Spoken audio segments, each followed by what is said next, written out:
Good morning বন্ধুরা, তোমরা কেমন আছো সবাই? আশা করি সবাই খুব ভালো আছো, আর আমিও অনেক ভালো আছি তোমাদের ভালোবাসায়। তোমাদের সাথে আজকে আবার একটু কথা বলতে চলে এলাম। আজ তোমাদেরকে বলবো একটা মেয়ে থেকে বউ হওয়ার পরে তার জীবন কাহিনী শেয়ার করবো আজকে তোমাদের সাথে। আমি যখন বিয়ের পর শ্বশুরবাড়িতে এলাম, তখন আসার পরেই দেখি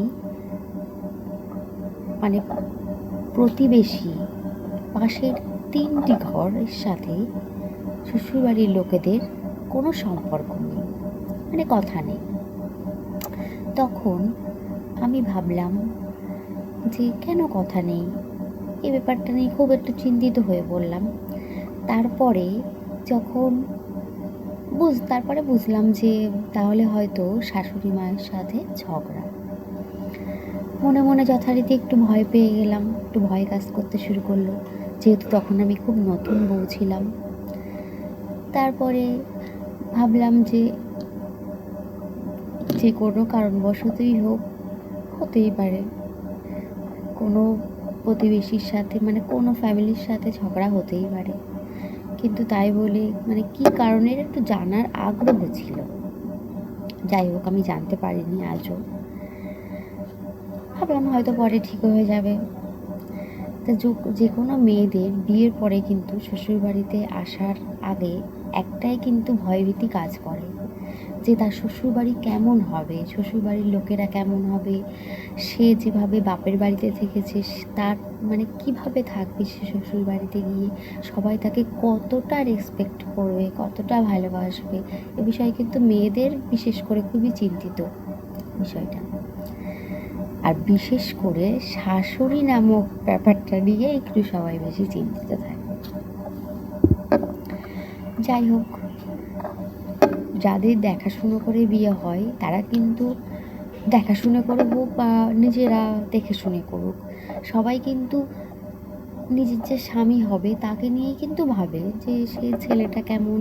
বাড়ির লোকেরাও কিন্তু সেম, যে ছেলেটা ভালো কিনা আগে খোঁজখবর নিয়ে নিই। কিন্তু শাশুড়ির শব্দটাকে কিন্তু শাশুড়িকে কিন্তু কেউ খোঁজ নেয় না যে সে কেমন হবে, এ ব্যাপারটা নিয়ে কিন্তু কেউ ভাবে না। কিন্তু পরে কিন্তু ওই ব্যাপারটা নিয়েই ভাবতে হয়। প্রতিটা সংসারে কিন্তু ওই ব্যাপারটা নিয়েই অশান্তি। আমারও আছে, তোমারও আছে, কেউ বলে কেউ বলে না।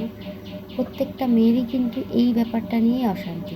কিন্তু যাদের দেখো তুমি শ্বশুরবাড়িতে শাশুড়ি হোক শ্বশুর হোক সবাই খারাপ থাকলেও যাদের স্বামী ভালো থাকে তারা কিন্তু তাদের কিন্তু মনে কোনো কষ্টও থাকে না বা কাউকে বলেও না, ভালো থাকে। আর যাদের শাশুড়ির সম্পর্কে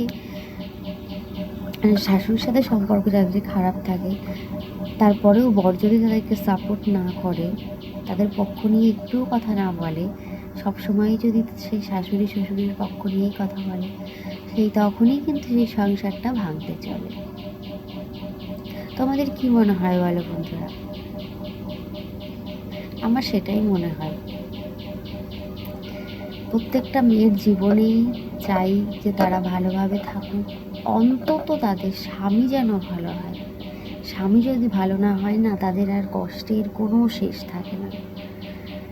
স্বামী ভালো হলে হাজার দুঃখ কষ্ট সহ্য করেও একটা মেয়ে কিন্তু তার শ্বশুর বাড়িতেই কাটিয়ে দিতে পারে। কি বলো বন্ধুরা, ঠিক বললাম তো? ঠিক বললে থাকলে ভালো লাগলে অবশ্যই একটু লাইক কমেন্ট শেয়ার করবে। টাটা, বাই বাই, ভালো থাকবে, সুস্থ থাকবে সবাই।